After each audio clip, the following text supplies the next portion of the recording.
नमस्कार विद्यार्थी मित्रांनो, या लेक्चर मध्ये आपण बघणार आहोत प्रॅक्टिस सेट 1.4 मधला क्वेश्चन 1 आहे त्यामधला एक्झाम्पल 4. चला बघूया काय दिलेलं आहे. 1/3x plus y plus 1/3x minus y equal to 3/4. नंतर काय आहे 1/2 3x plus y minus 1/2 3x minus y equal to minus 1/8. हे दोन नॉन लिनियर इक्वेशन दिलेले. फर्स्ट याला आपल्याला लिनियर मध्ये कन्वर्ट करायचं, नंतर सॉल्व करायचं. चला नॉन लिनियर पार्ट आपण एक्सट्रॅक्ट करू आणि त्याला रिप्लेस करू आणि सॉल्व करू. चला बघूया. फर्स्ट इक्वेशन काय आहे जसं तसं लिहून घेऊ, प्रॉपर वेने अरेंज करून घेऊ.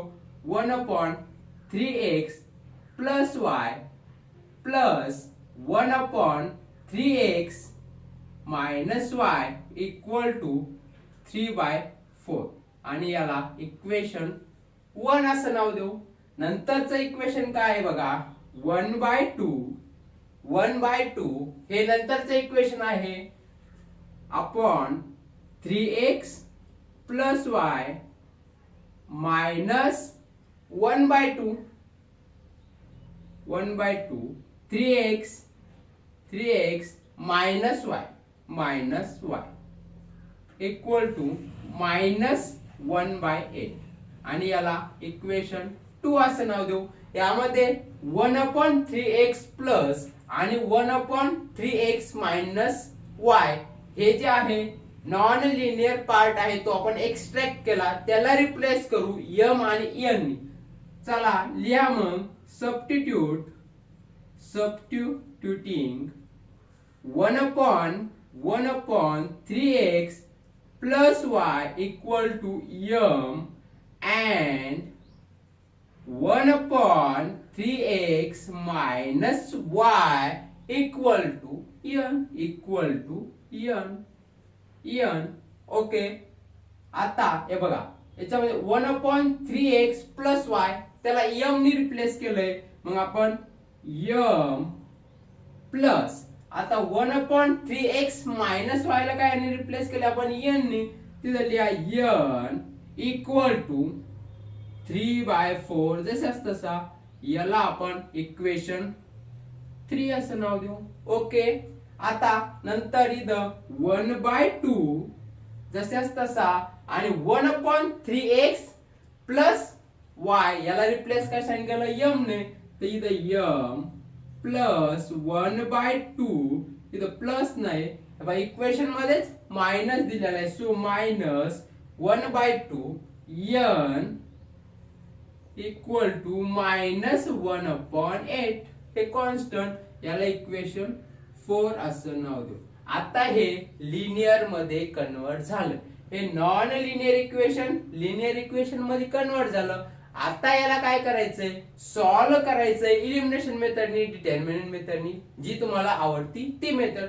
मी इलिमिनेशननी सॉल्व करतो इथे बघा, आणि त्यासाठी आपण सिम्प्लिफाईड करून घेऊ या इक्वेशनला आणखीन.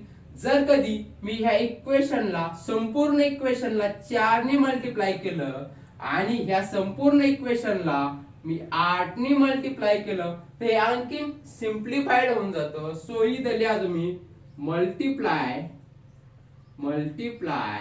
इक्वेशन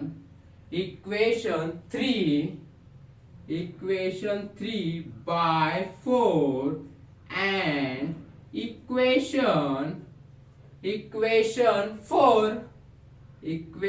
4 by 8 त्यांनी मल्टिप्लाय करायचंय आपल्याला. चला बघा इथं जर कधी मी 4 ने मल्टिप्लाय केलं तर काय येणार 4m 4 into m 4m नंतर 4 into n किती येणार 4n. आपण इथे एक स्टेप गाळतो हे कारण की हे खूप लेंदी आहे, आणखी होईल. सो कॅल्क्युलेशन थोडं सिम्प्लिफाय करतोय आपण इथं. 4 into 3/4 हा 4 कॅन्सल होईल आणि किती राहणार इथं 3. याला इक्वेशन 5 असं नाव द्या. ओके. आलं ही स्टेप लक्षात. चला काही डाऊट असेल तर कमेंट मध्ये सांगा आणि नवीन असेल तर चॅनलला लाईक करा, शेअर करा आणि सबस्क्राईब करा.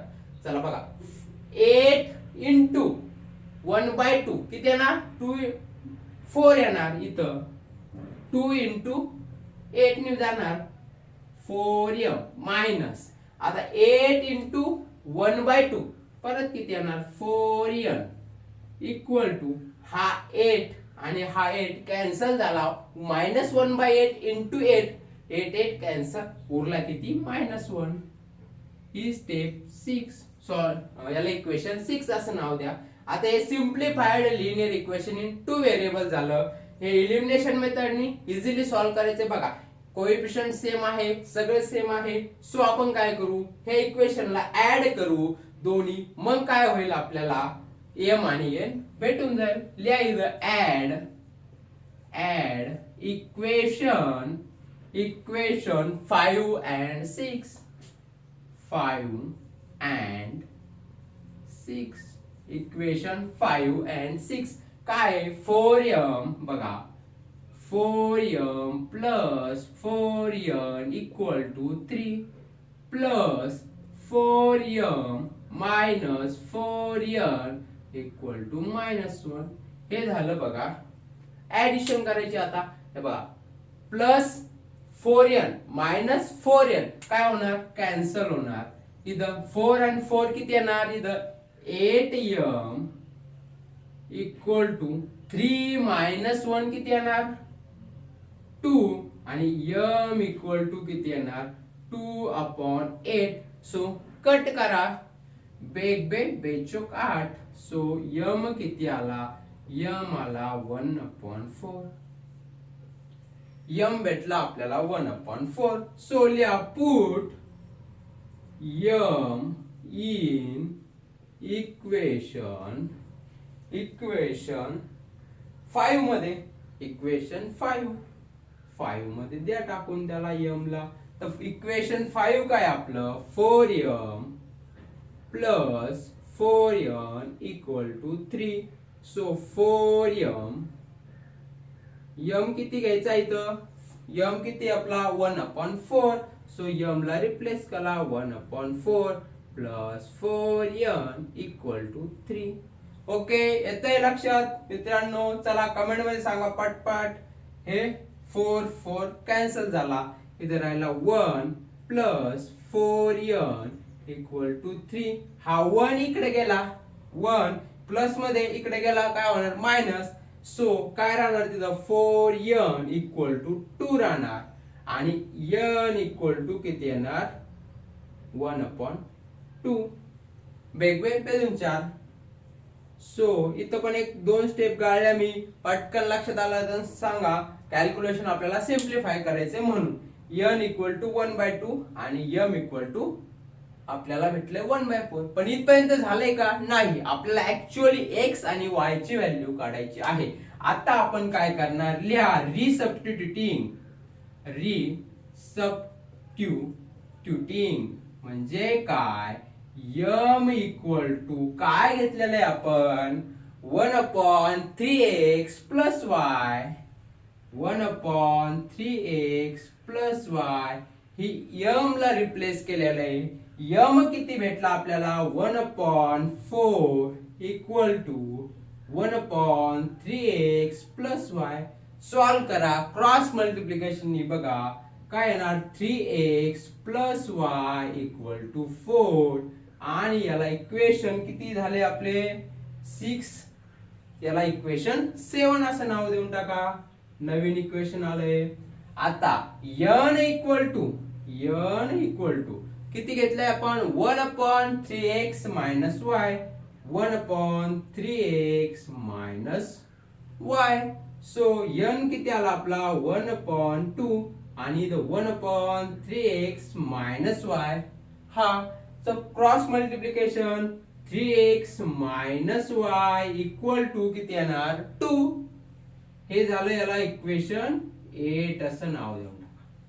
आता x आणि y करण्यासाठी जर कधी इक्वेशन 7 आणि 8 ला आपण ऍड केलं तर आपल्याला एक व्हॅल्यू भेटन. So add equation 7 and 8 equation 7 and 8.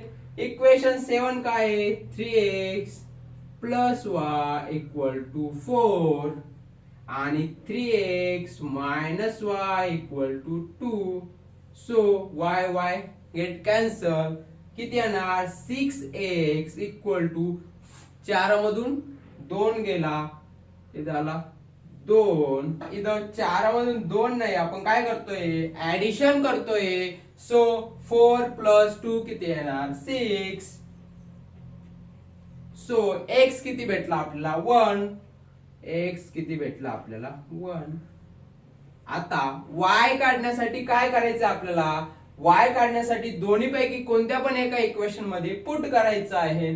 जर कधी आपलं इक्वेशन काय आपण 3x minus y equal to 2 घेतलं हे, तर आपण इथं घेऊ सपोज इथं आता चला इथंच घेऊ 3x minus y equal to 2.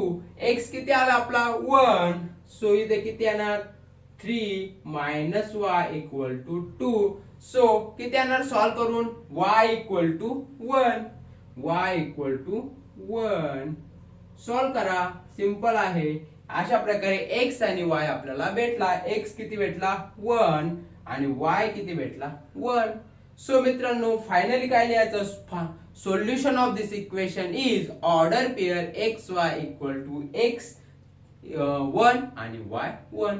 चला मित्रांनो, अशा प्रकारे हा क्वेश्चन खूप लेंथी आहे, कधीतरी बोर्ड एक्झामला येतो आणि आला तरी घाबरायचं नाही, असे स्टेप बाय स्टेप सॉल्व करायचं. इथं थोडं कंजेस्टेड झालं जागा नसल्यामुळे, पण ते तुम्ही सॉल्व करून घ्या तेवढंच आहे, बाकी काय नाही. बाकी सर्व तुम्हाला मेथडॉलॉजी टर्मिनॉलॉजी याच्या मागची अंडरस्टँड झालेली असेल ते एकदा लक्षात ठेवा. अशाच व्हिडिओसाठी आपल्या चॅनलला लाईक करा, शेअर करा आणि सबस्क्राईब करा. तोपर्यंत धन्यवाद मित्रांनो.